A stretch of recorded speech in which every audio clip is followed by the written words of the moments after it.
Picture चालू करो बे। कुछ ऐसी सुबह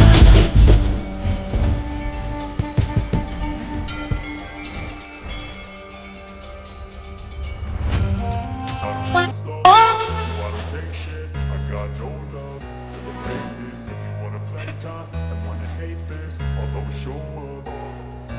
I don't ever slow up. No, I don't take shit. जय श्री राम दोस्तों, अगर आपके खून में भी राम भक्ति दौड़ती है तो नीचे कमेंट में जोर से लिखो जय श्री राम। देखता हूं कितने भाई अभी भी धर्म और देशभक्ति के नशे में चूर हैं। अब देखो भाई, चैनल का नाम तो सस्ते नशे है, लेकिन यहाँ नशा सिर्फ दो चीजों का मिलता है, ज्ञान का और मनोरंजन का। तो आ जाओ इस मस्त सफर में जहाँ दिमाग खुलेगा, हंसी रुकेगी नहीं। और हाँ, जिसने वीडियो लाइक और चैनल सब्सक्राइब नहीं किया वो अगली बार महंगे नशे की दुनिया में भटकता नजर आएगा। चलो वीडियो शुरू करते हैं। जय श्री राम। अमेरिका का दलाल Trump is saying Indian economy is a dead economy. Yes, he's right.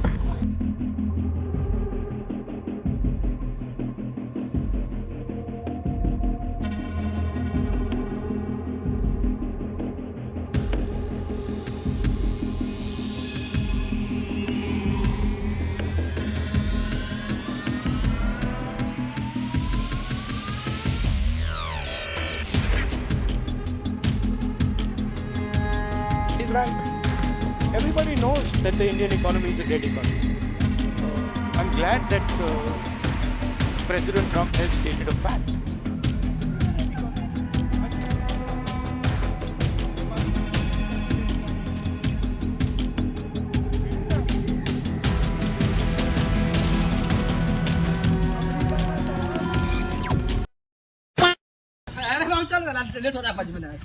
Netaji महाराज, आपकी बीबी को कोई नंगा बोल दे राजू, उस पर आप क्या कहिएगा? अरे बाबू, भाजपा जो है इस देश में हिंदू और मुस्लिम की राजनीति करता है, और ऐसी घटिया राजनीति बाबू हमारे देश में कभी नहीं चलेगी। अरे महाराज, हम बोल रहे हैं कि आपकी बीबी को कोई नंगा बोल दे रहा है जी, उस पर आप कुछ एक्शन लीजिएगा।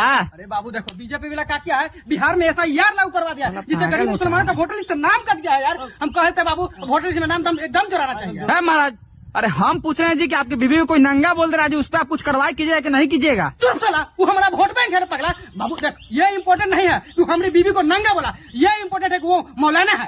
अरे साला, दिमाग खराब खाली करने रहता है तू, समझ।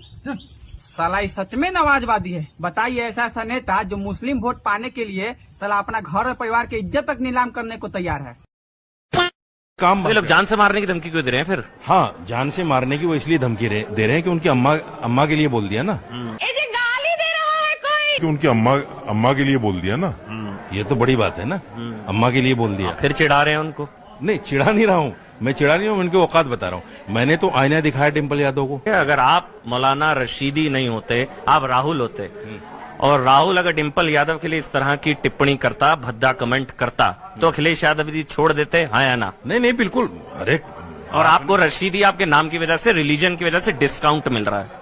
डिस्काउंट इसलिए मिल रहा है ना, उनको लग रहा है कि भाई अगर मैं इनके खिलाफ बोलूंगा या डिम्पल इनके खिलाफ बोलेंगी तो कहीं ना कहीं मुस्लिम वोट छटकेगा। हालांकि आपकी हिम्मत कैसे हुई क्या आपने मौलाना पर हाथ छोड़ा और माँ ने दूध पिलाया? अखिलेश यादव, अगर आपको मुलायम सिंह की औलाद हो तो समाजवादियों से कहो योगेंद्र राणा के घर में घुसकर मारे। जहां मिला दाढ़ी और टोपी वहीं ठोकाई शुरू कर दिया आपने।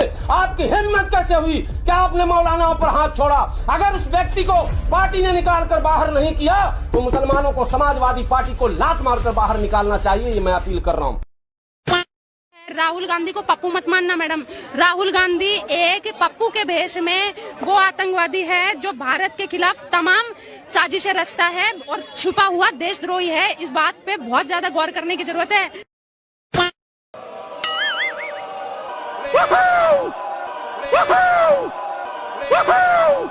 विधायक जी बोलिए, फिर जूता से मारेंगे घींच के, समझा? सरताही में तो जूता हथियार का काम कर रहा है।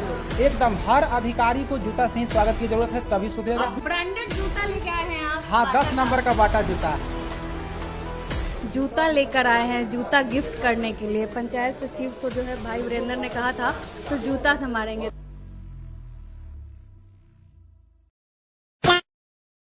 लोगों ने कांग्रेस को चुना था तेलंगाना में 500 रुपए के सिलेंडर के लिए। कांग्रेस ने वादा पूरा किया और उनको पुराने दिन लौटा दिए। किलोमीटर से ज़्यादा लंबी लाइन में लोग बैठे हैं। गोदाम पर स्टॉक ख़त्म होने का बोर्ड लग गया है। 500 से 600 रुपये ढुलाई का अलग लग गया है। नरेंद्र मोदी कोई बड़ी प्रॉब्लम नहीं, मैं आपको बता रहा हूँ, ये आपने अपने सिर पे चढ़ा रखा है, कोई प्रॉब्लम नहीं। ये जो मीडिया वाले हैं इन्होंने बना रखा है, इसका गुब्बारा बनाया, कोई प्रॉब्लम नहीं। मोदी पे भरोसा अखबार की सुर्खियों से फायदा नहीं। मोदी पे ये भरोसा टीवी पर चमकते चेहरों से नहीं हुआ है। जीवन खपा दिया है, पल पल खपा दिया है।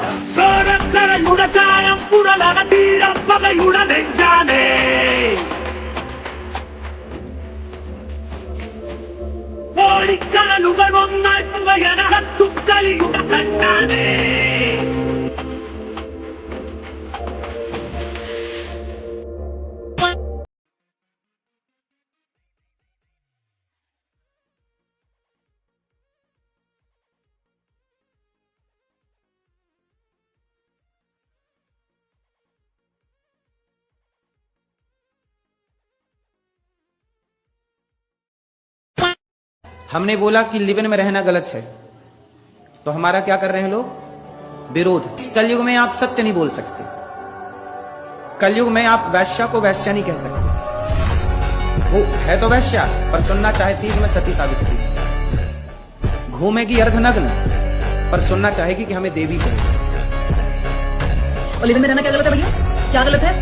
ये अनिरुद्धाचार्य जी और प्रेमानंद जी के खिलाफ जो महिलाएं सड़क पर उतर करके नंगा नाच कर रही है ना, क्या उन महिलाओं में से किसी महिलाओं ने ये मौलाना छांगुर के खिलाफ सड़क पर उतर करके कोई आंदोलन किया क्या? ये महिलाएं नहीं है, कलंकिनी है। ये सारी जितनी वहाँ पर नौटंकियाँ कर रही है ना, मेरे दृष्टि में तो वही है शूर्पणखा, वही है पूतना, वही है ताड़का। इनको केवल हिंदू संस्कृति के खिलाफ ही खड़े होना है, लेकिन छांगुर की चाटना है।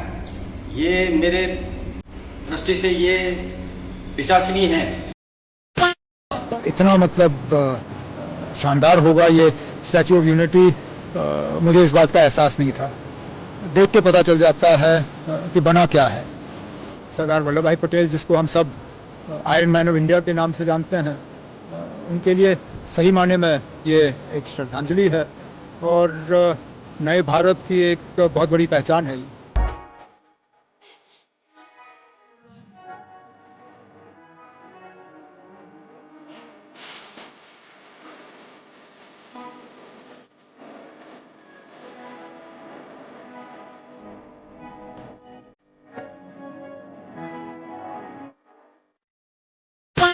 कोई धर्म के आधार पर आतंकवाद नहीं होता है।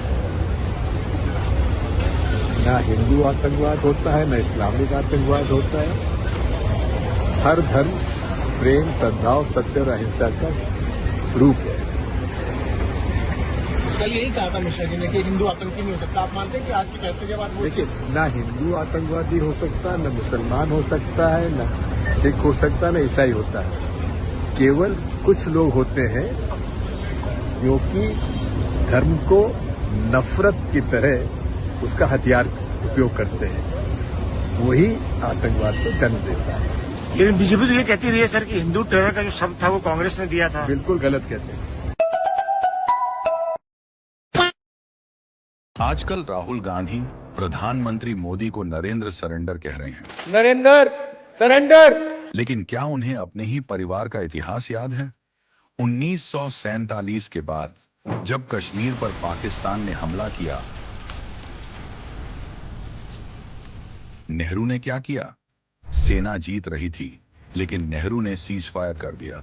परिणाम पीओके भारत से छिन गया, यानी पहला सरेंडर पाकिस्तान के सामने। 1962 में चीन ने हमला किया।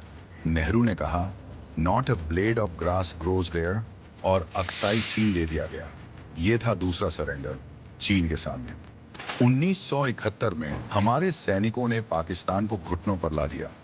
93,000 पाकिस्तानी सैनिक हमारे बंदी थे। इंदिरा गांधी ने क्या किया? कैदी छोड़ दिए, लेकिन बदले में पीओके वापस नहीं दिया। ये इतिहास का तीसरा बड़ा सरेंडर था। 1989 राजीव गांधी के शासन में कश्मीर में आतंकवाद भड़का, कश्मीरी पंडितों को पलायन करना पड़ा। तत्कालीन गवर्नर जगमोहन ने राजीव गांधी को पत्र भी लिखे, सरकार बस देखती रही।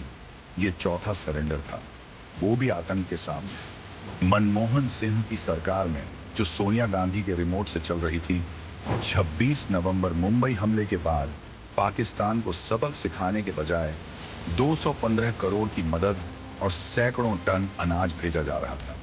ये थी सरेंडर डिप्लोमेसी। और आज प्रधानमंत्री मोदी ने सर्जिकल स्ट्राइक की, एयर स्ट्राइक की, LAC पर चीन को पीछे हटने पर मजबूर किया। ऑपरेशन सिंदूर से न केवल आतंकी ठिकानों को नेस्तनाबूद किया, बल्कि पाकिस्तानी सेना को भी सरेंडर करने पर मजबूर कर दिया। सच तो ये है, नेहरू से लेकर सोनिया तक कांग्रेस का इतिहास सरेंडर का रहा है। इनका तो पूरा परिवार ही सरेंडर परिवार है। Trump is saying Indian economy is a dead economy. Yes, he's right. I mean, everybody knows this, except the Prime Minister and the Finance Minister. Everybody knows that the Indian economy is a dead economy. I'm glad that President Trump has stated a fact. What more do? Why are you asking this question? लेकिन 25% tariff लगाया, plus penalty भी लगा दी। This is a dead economy. Are you people not aware of this? आपको ये मालूम नहीं है कि इंडियन इकोनॉमी डेड इकोनॉमी है? कोई कंफ्यूजन है आप में? पूरी दुनिया जानती है कि Indian economy is a dead economy और बीजेपी ने इकोनॉमी को खत्म कर दिया है।